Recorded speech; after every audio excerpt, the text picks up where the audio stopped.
Class 11 तक applicable थी, इसीलिए हम मेन ग्रुप एलिमेंट तक पढ़ते हैं ताकि हमें एग्जैक्टली क्या हो रहा है, ठीक है, ये नॉर्मल चीजें, जनरल चीजें हैं, एग्जैक्टली क्या हो रहा है उसके बारे में हम यहाँ से आइडिया लगा सकते हैं। तो ये सबसे इंपॉर्टेंट है यहाँ पे, ठीक है, भले तुमने तुक्का मार के इसको सही कर दिया है। तो मेरे कहने का मतलब है यहाँ पे और भी फैक्टर्स हैं जो बॉन्ड एनर्जी को डिसाइड कर सकते हैं, ठीक है, लेकिन इसको बॉन्ड लेंथ को डिसाइड करने के लिए साइज ही सफिशियंट है, साइज ही यहाँ पे सफिशियंट है। अच्छा, उसके बाद बात करते हैं थोड़ा सा आगे। देखिए, बात करता हूँ कलर्स की। कलर्स कलर्स इनके हमारे लिए इंपॉर्टेंट हैं। इनके जो कलर्स हैं, ठीक है, वो हमारे लिए काफी इंपॉर्टेंस रखते हैं या इंपॉर्टेंट साबित होंगे। जैसे हेलोजन है, ठीक है, तो हेलोजन्स क्या क्या हो सकती हैं अपने पास, ठीक है, X2। और अगर, ठीक है, मैं बात करूं इनके कलर की, देखिए F2 है, ये होती है आपके पास light green, sorry light yellow, ये होती है आपके पास लाइट येलो। F2 उसके बाद Cl2, ये होती है आपके पास greenish yellow, greenish yellow. After that bromine, ये होती है जी रेडिश ब्राउन।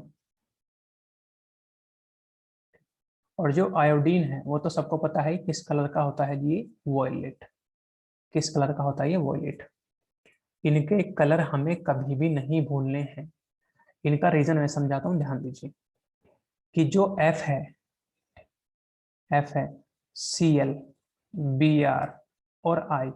तो जब F ने, ठीक है, F2 बनाया, ठीक है, या फिर यहां से I ने I2 बनाया, तो मेरे कहने का मतलब ये है कि जो, ठीक है, यहाँ पे दो इलेक्ट्रॉन्स हैं, यहाँ पे दो इलेक्ट्रॉन्स हैं, यहाँ पे दो इलेक्ट्रॉन्स हैं, ठीक है, तो F का साइज छोटा है, इसलिए F इन इलेक्ट्रॉन को अपनी तरफ आसानी से पुल करके रख सकता है, या फिर F के छोटा साइज होने की वजह से, छोटा साइज होने की वजह से इस इलेक्ट्रॉन पेयर पे जो इंटरेक्शन है, जो अट्रैक्शन है न्यूक्लियस का, वो ज्यादा होता है as compare to this one, क्योंकि इसका साइज क्या है, बहुत बड़ा है।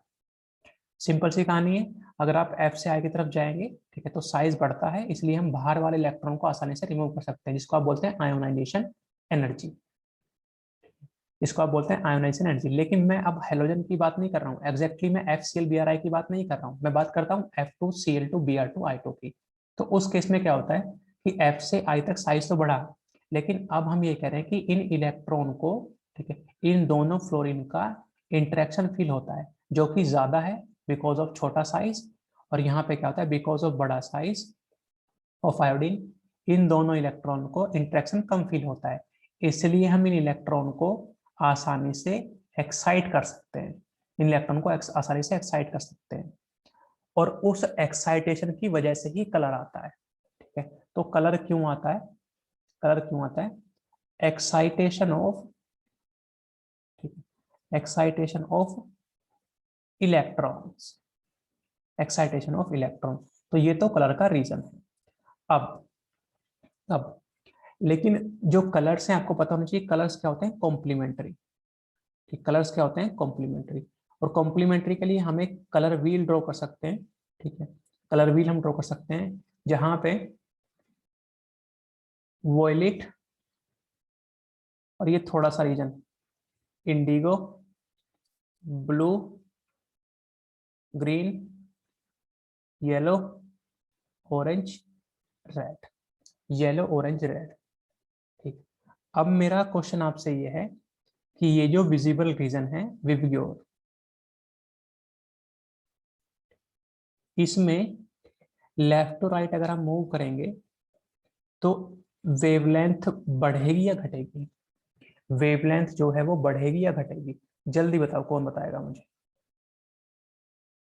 बोलिए, इसका आंसर करेंगे।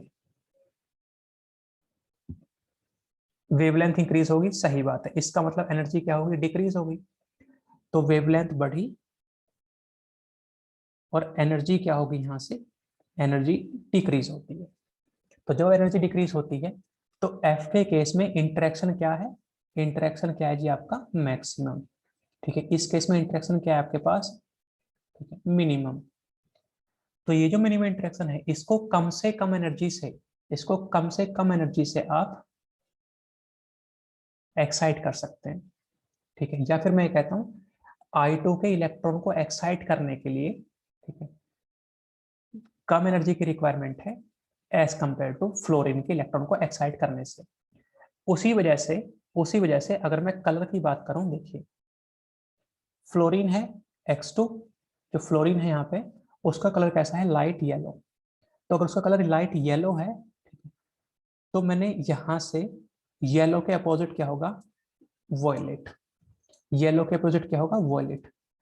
तो जो वॉयलेट है, वॉयलेट की जो एनर्जी है, वॉयलेट की जो एनर्जी है वो क्या है, मैक्सिमम है। ठीक है, जबकि जो वॉयलेट है, वॉयलेट के अपोजिट क्या है, येलो है। येलो है, वॉयलेट के अपोजिट क्या है, येलो है। वैसे ही ब्राउन, रेडिश ब्राउन, तो रेडिश ब्राउन के अपोजिट क्या हो जाएगा, ग्रीन। तो मेरे कहने का मतलब है कि मैं दो बाउंड्री एक्सप्लेन कर देता हूं आपको, कौन कौन सी, फ्लोरीन और I2 की, ताकि हमें सभी का आइडिया क्लियर हो जाए। अब देखिए बेटा कि ये जो अपने पास है कि येलो येलो जो है, या फिर एनर्जी जो है किसकी मैक्सिमम है, वॉयलेट की। तो एनर्जी वॉयलेट की मैक्सिमम है, ठीक है, इसलिए इसका जो कलर है वो क्या है, लाइट येलो है। क्योंकि कलर्स क्या होते हैं, कॉम्प्लीमेंट्री। कलर्स क्या होते हैं, कॉम्प्लीमेंट्री। जिस कलर की लाइट वो हमें शो करेगा, जिस कलर का वो हमें दिखाई दे रहा है, मान लो वो हमें दिखाई देता है वॉयलेट कलर का, तो उसने येलो कलर की लाइट को एब्जॉर्ब किया होगा। कलर्स क्या होते हैं, कॉम्प्लीमेंट्री। तो अगर वो हमें यहाँ पे येलो कलर का दिखाई देता है, तो उसने येलो कलर की लाइट को एब्जॉर्ब किया होगा। मतलब उसको येलो कलर का दिखाई देने के लिए, येलो कलर का वो तब दिखाई देगा जब वो वॉयलेट कलर की या वॉयलेट कलर के कोरस्पॉन्डिंग वेवलेंथ या वॉयलेट कलर के जितनी एनर्जी को वो एब्जॉर्ब करेगा। इसलिए इसलिए हम ये कह रहे हैं कि इसका कलर क्या है, लाइटेस्ट है या फिर लाइट येलो है, जबकि इसका कलर क्या है, डार्केस्ट। डार्केस्ट का मतलब ये है कि इसको आप कम एनर्जी से भी एक्साइट करवा सकते हैं। कम एनर्जी से भी आप इसको एक्साइट करवा सकते हैं। इसको क्या करेंगे आप, मैक्सिमम एनर्जी चाहिए एक्साइट करवाने के लिए, इसका कलर क्या हो जाएगा, इसलिए लाइटेस्ट। तो ये जो है मैक्सिमम एनर्जी चाहिए, और इसका कलर क्या आ रहा है आपके पास, येलो आएगा। और येलो जो होगा इन सभी में क्या होगा, वो लाइटेस्ट होगा। अब I2 क्लियर है, F2 क्लियर है, ठीक है। थोड़ा सा बात कर लेते हैं Cl2 के बारे में। तो ग्रीनिश येलो कहा जा रहा है, ग्रीनिश येलो कहा जा रहा है। तो मेरे कहने का मतलब ये है, जो ग्रीनिश येलो है, ठीक है, ग्रीनिश येलो वो कहीं यहाँ लाई करेगा। मतलब ना तो ग्रीन है, ना ही एग्जैक्टली क्या है आपके पास, येलो। तो इन दोनों के लिए, ठीक है, या फिर आप ऐसे ड्रॉ कर सकते हैं, ठीक है? दोनों बातें सेम ही, इससे कंफ्यूजन ना हो। तो अब इस केस में देखिए, वो वॉयलेट और रेड के बीच की जो वेवलेंथ है उसको यहाँ से एब्जॉर्ब करना चाहिए। या फिर मैं ये कह रहा हूँ, ठीक है, कि अगर वो ग्रीन कलर का है तो रेड की ऑब्जर्व करे, मतलब एब्जॉर्ब करेगा, अगर वो येलो का है तो वॉयलेट की करेगा। तो इसीलिए आप इन दोनों में ज्यादा कंफ्यूज ना हो, इनके केवल कलर याद रखें। रीजन मैंने समझा दिया है किसका, F2 का और I2 का। इन दोनों में ज्यादा कंफ्यूज ना हो। तो इतना देख लो जी, इसको हम बोलते हैं आर्टिस्टिक कलर व्हील। ठीक है, और ये कहता है कलर्स आर कॉम्प्लीमेंट्री। कॉम्प्लीमेंट्री का मतलब है जिस कलर की वेवलेंथ को एब्जॉर्ब किया है उसके जस्ट अपोजिट जो इस व्हील में रखी हुई है, इस व्हील में मैंने मेंशन किया है, उसके अपोजिट आपको कलर दिखाई देगा। यहां तक अगर कोई कंफ्यूजन है तो पूछ सकते हैं, वरना कलर इंपॉर्टेंट है, याद रखने हैं, कॉपी करके रिप्लाई करो। बिल्कुल।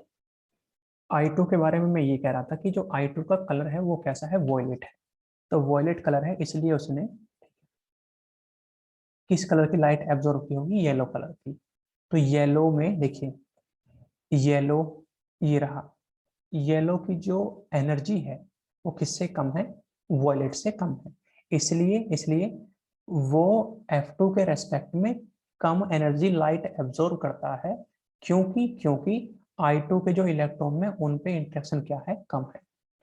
किस कलर की एब्जॉर्ब करता है, येलो की। येलो की।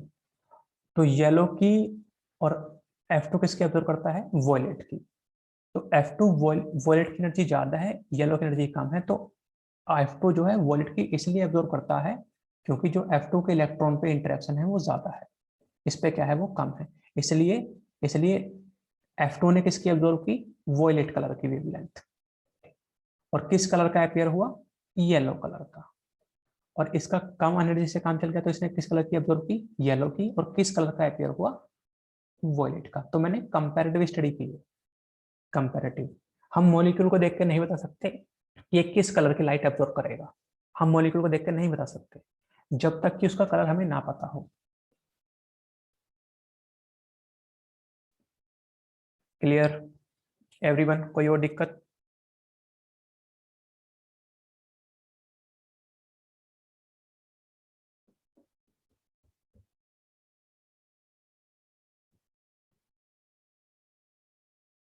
बोलिए, चलें आगे। चलिए जी, अब बात करते हैं हम लोग अगली अपनी ऑक्सीडेशन स्टेट्स की। काफी इंपॉर्टेंट है। और उसमें से फ्लोरीन तो शो करता है केवल केवल -1। कब? कंपाउंड्स में। अगर वो कंपाउंड्स वहां पे बने हुए हैं तो फ्लोरीन क्या शो करेगा? हमेशा -1।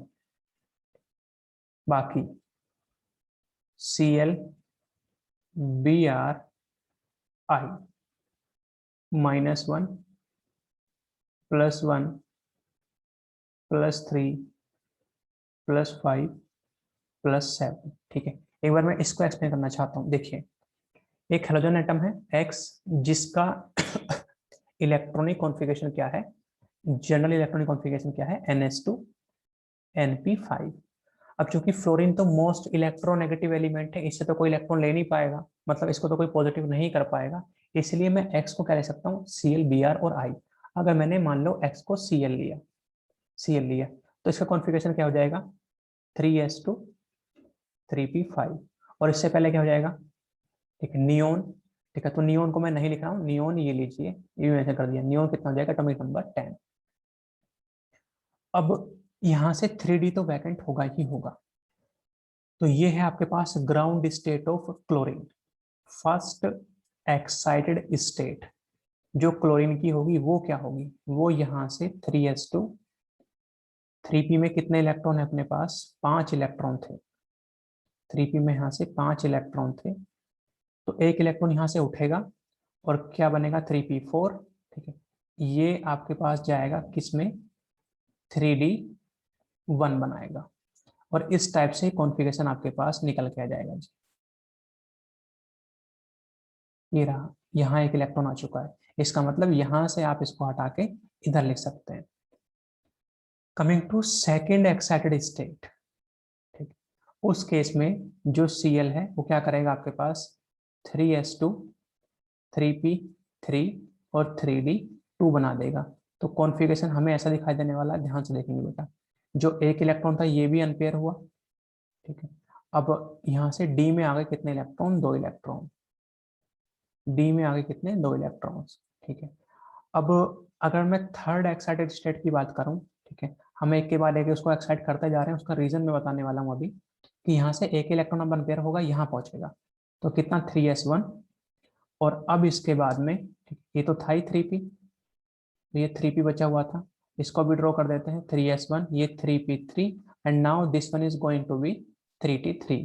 तो ये जो 3d3 है आपका, ये रहा। ठीक, तो इस केस में 1 2 और ये के 3 इलेक्ट्रॉन आ चुके हैं।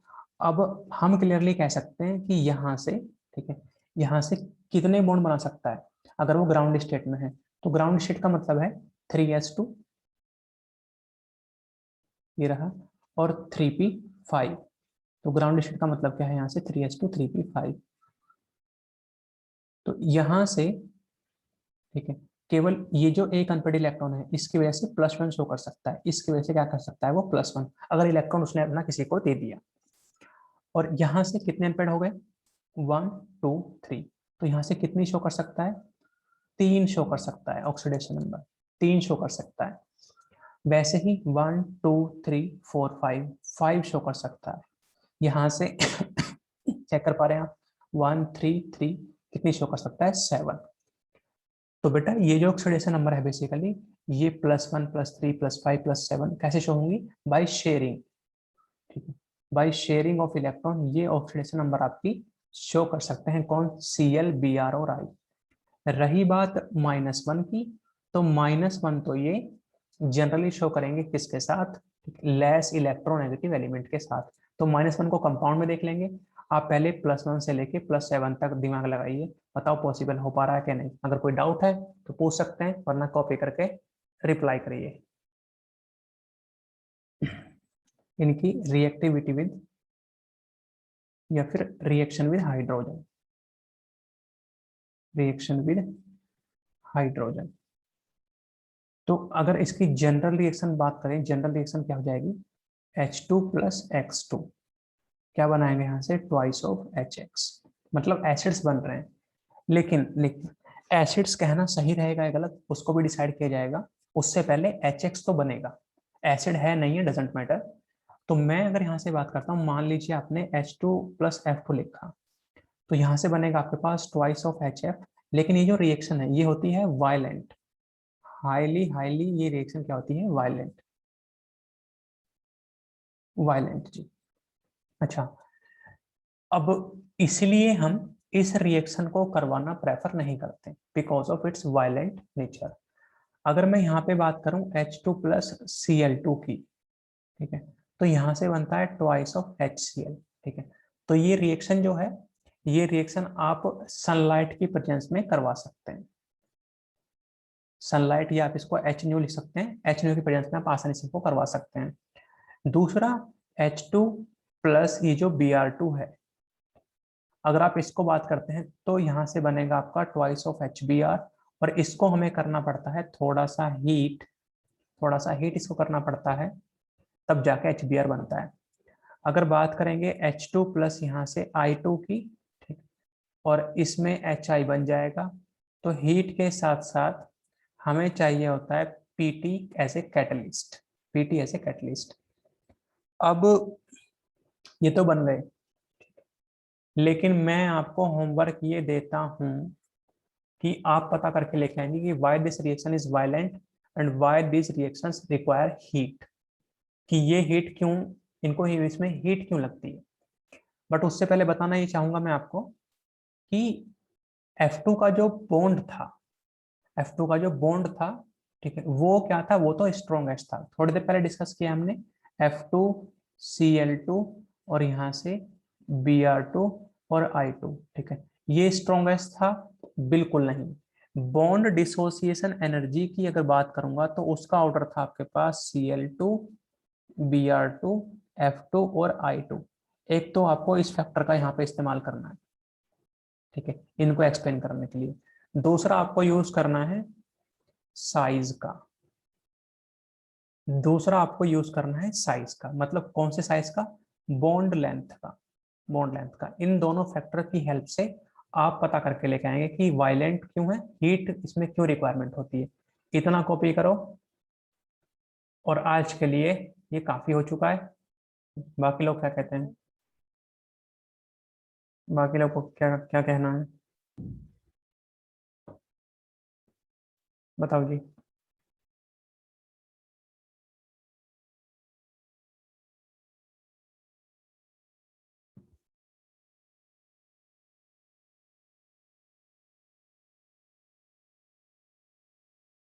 अरे हुआ कॉपी के नहीं हुआ, बाकी धुरंधर। और इसको भी कॉपी मत कर लेना, कभी यहाँ भी कुछ छाप लो, ठीक है। ये मैं लिखा है कि ऐसा सोचना गलत होगा, ये सोचना गलत होगा कि एग्जैक्ट ऑर्डर क्या है, दिस वन। बताइए, HF HCl HBr HI में, ठीक है, एसिडिक स्ट्रेंथ का ऑर्डर जल्दी, और रिड्यूसिंग पावर का ऑर्डर, एसिडिक स्ट्रेंथ का ऑर्डर और रिड्यूसिंग पावर का ऑर्डर, जल्दी बोलो।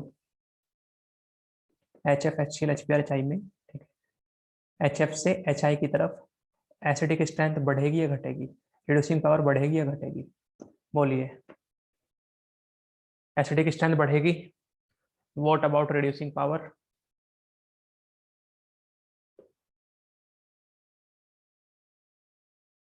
एसिडिक स्ट्रेंथ बढ़ेगी, रिड्यूसिंग पावर क्या क्या क्या कहना है? रिड्यूसिंग पावर के बारे में क्या कहना है?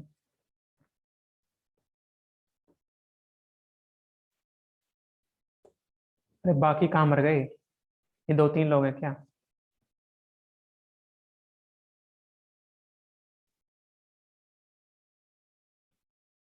एसिडिक स्ट्रेंथ तो बढ़ती है। H I is the strongest acid.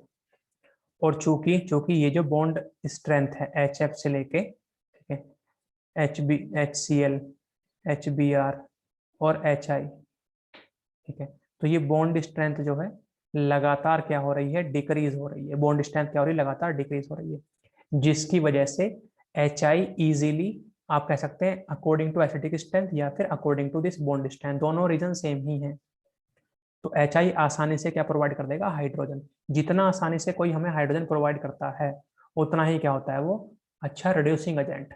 तो HI क्या है, ठीक है, स्ट्रॉन्गेस्ट रिड्यूसिंग एजेंट, ठीक है। और स्ट्रॉन्गेस्ट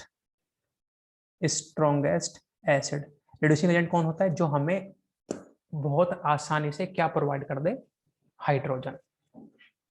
तो आसानी से कौन प्रोवाइड करेगा, जिसका बॉन्ड क्या होगा, वीक होगा। और उसी बॉन्ड की वजह से, वीक बॉन्ड की वजह से क्या होता है, स्ट्रॉन्ग एसिड होता है वो।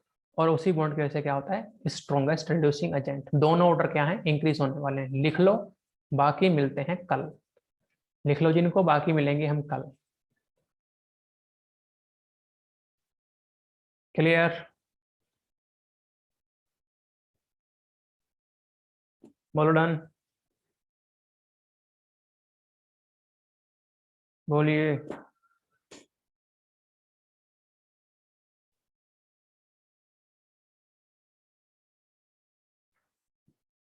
बोल दो भाई।